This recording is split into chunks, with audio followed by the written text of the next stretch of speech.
بسم اللہ الرحمن الرحیم۔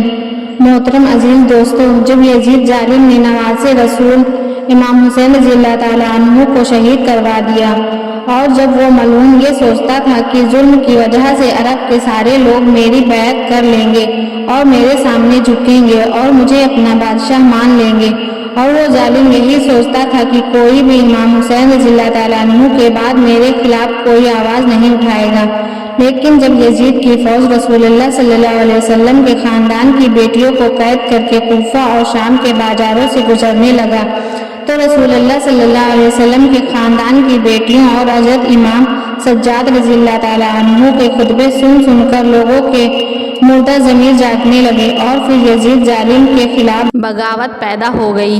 ہر کوئی اب یہی سوچنے اور بولنے لگا کہ اسلام اللہ تبارک و تعالیٰ کا دین ہے اور حضرت محمد مصطفیٰ صلی اللہ علیہ وسلم اللہ کے رسول ہیں، اور یہ خاندان جس پر یزید بدبخت نے ظلم کیا، یہ خاندان اللہ تعالیٰ کا سب سے محبوب خاندان ہے، اور جس نے اس خاندان کے ساتھ ظلم کیا اس کو بادشاہ کہنا سب سے برا کام ہے۔ اور پھر اسی طرح سے مدینے والوں نے یزید کی بیعت کرنے سے پوری طرح سے انکار کر دیا۔ اس کے بعد یزید ظالم نے ایک اور شرمناک کام کیا، اس نے مدینہ شریف پر حملہ کر دیا۔ محترم عزیز دوستو، تاریخ میں لکھا ہے کہ 3 دن تک یزید ظالم کی فوج نے مسجد نبوی میں اپنے گھوڑوں کو باندھ کر اللہ تعالیٰ کے گھر کی بے حرمتی کرتا رہا، اور کچھ وقت بعد مکہ شریف میں بھی یزید کے خلاف بغاوت بڑھنے لگی۔ اس کے بعد اس ظالم شخص نے خانہ کعبہ کو بھی نہیں چھوڑا، اس نے خانہ کعبہ پر بھی حملہ کر دیا اور خانہ کعبہ کو آگ لگا دی۔ محترم عزیز دوستو، تاریخ میں اس واقعے کو واقعہ ہیرا کے نام سے آج بھی یاد کیا جاتا ہے۔ ہر کوئی یزید بدبخت سے نفرت کرنے لگا تھا، لیکن یہ ظالم یزید جس کو بھی اپنے خلاف دیکھتا تو اس کا سر قلم کروا دیتا تھا، لیکن اللہ تعالیٰ کی عدالت میں انصاف ہوتا ہے، اور جب وہ انصاف کرتا ہے تب کوئی کچھ نہیں کر سکتا۔ امام حسین رضی اللہ تعالیٰ عنہ اور ان کے خاندان پر ظلم کرنے کے بعد اللہ تعالیٰ نے یزید کو ایک بیماری میں مبتلا کر دیا۔ یزید کو ایک ایسی بیماری ہو گئی تھی جس سے اس کی آنکھیں جلنے لگی تھی۔ وہاں کے سارے بڑے سے بڑے حکیم پریشان ہونے لگے تھے کہ یہ کون سی بدترین بیماری ہے، یہ یزید کا پیٹ اندر سے اپنے آپ ہی ختم ہو رہا ہے، پیٹ اندر ہی اندر سڑ رہا ہے، اور اس بیماری میں یزید کو اتنی زیادہ پیاس لگتی تھی کہ یہ بدبخت پانی کے لیے تڑپتا تھا، لیکن جب اسے پانی پلایا جاتا تو یہی پانی اس کے پیٹ کو جلاتا تھا، اور اس کے بعد وہ ظالم اپنا سر پیٹتا رہتا تھا، اور اس کے محل کے لوگ یزید کی یہ حالت دیکھ کر کہتے تھے کہ یہ عذاب اس ظالم پر امام حسین رضی اللہ تعالیٰ عنہ اس کے پورے خاندان پر پانی بند کرنے کی وجہ سے آیا ہے۔ اس کی یہ حالت دیکھ کر محل کے لوگ کہتے تھے کہ کیا فائدہ ایسی بادشاہی حاصل کر کے جو ایک بوند پانی کو بھی ترستا ہو۔ ایک دن یزید نے اپنی اس بیماری کی حالت میں اپنے بیٹے معاویہ کو بلایا اور اپنے بیٹے معاویہ سے کہنے لگا، بیٹا یہ بیماری میری جان لے کر ہی چھوڑے گی، اے میرے بیٹے، میرے بعد تم کو ہی بادشاہ بننا ہے، تم ہی اس تخت کے مالک بنو گے۔ جس کے بعد یزید کے بیٹے نے اپنی نظروں کو اٹھا کر کہا، اس تخت پر تو امام حسین رضی اللہ تعالیٰ عنہ کا خون لگا ہے، کیا تم یہ جانتے ہو کہ جیسے دنیا تم پر لعنت کر رہی ہے ویسے ہی مجھ پر بھی کرے؟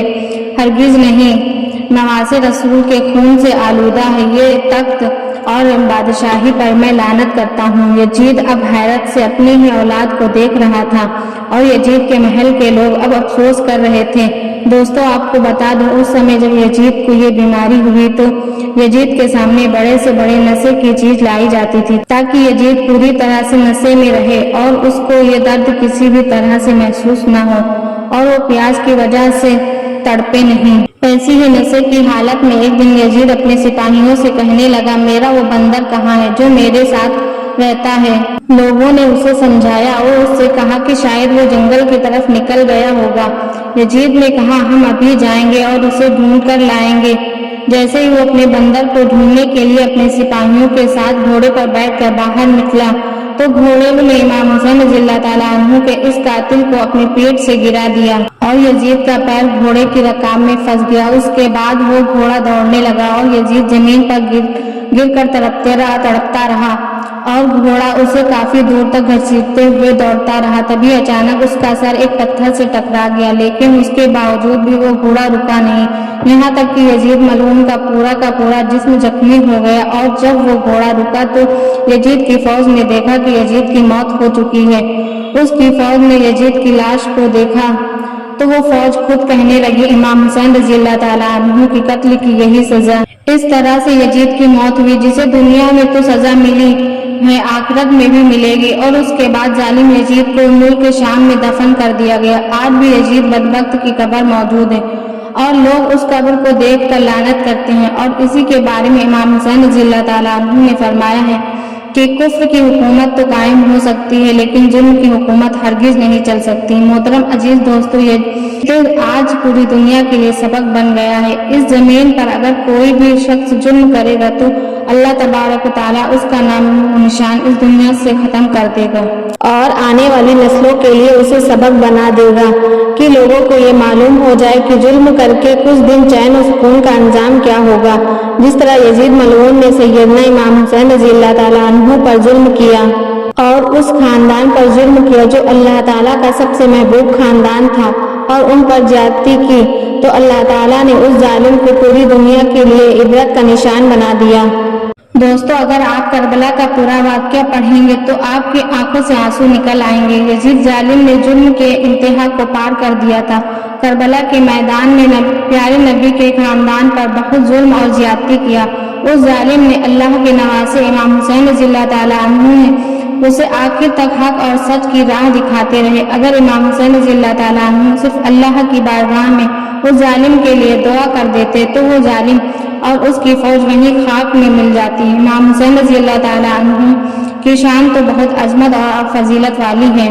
اگر امام حسین رضی اللہ تعالیٰ عنہ کی شان بیان کرنے لگے تو وقت ختم ہو جائے گا، لیکن ان کی شان اور مرتبے کو بیان نہیں کیا جا سکتا۔ بس ایک الفاظ میں کہہ دوں کہ بنا اجازت جبرائیل علیہ السلام بھی ان کے گھر نہیں آتے تھے۔ سبحان اللہ۔ امام حسین رضی اللہ تعالیٰ عنہ کی شہادت پر دنیا کے لیے ایک سبق ہے کہ کبھی بھی ظلم کے آگے جھکنا نہیں، ہمیشہ سچ اور حق کے ساتھ کھڑے رہنا۔ یزید کی موت بہت ہی عبرتناک طرح سے ہوئی تھی۔ یہ بہت بڑی مثال ہے کہ آج اس زمانے میں یزید کی قبر کو کوئی نہیں جانتا ہے اور نہ ہی اس ملعون کے بارے میں کوئی بات کرنا چاہتا ہے۔ اور امام حسین رضی اللہ تعالیٰ عنہ میں ہر گھر میں ہے، ہر محلے میں ہے اور پوری کائنات میں ہے۔ اور امام حسین رضی اللہ تعالیٰ عنہ کے روضہ مبارک پر جانے کے لیے کروڑوں اربوں لوگ ترستے ہیں۔ ایسی اسلامک ویڈیوز کے لیے ہمارے چینل کو لائک، شیئر اینڈ سبسکرائب کریں۔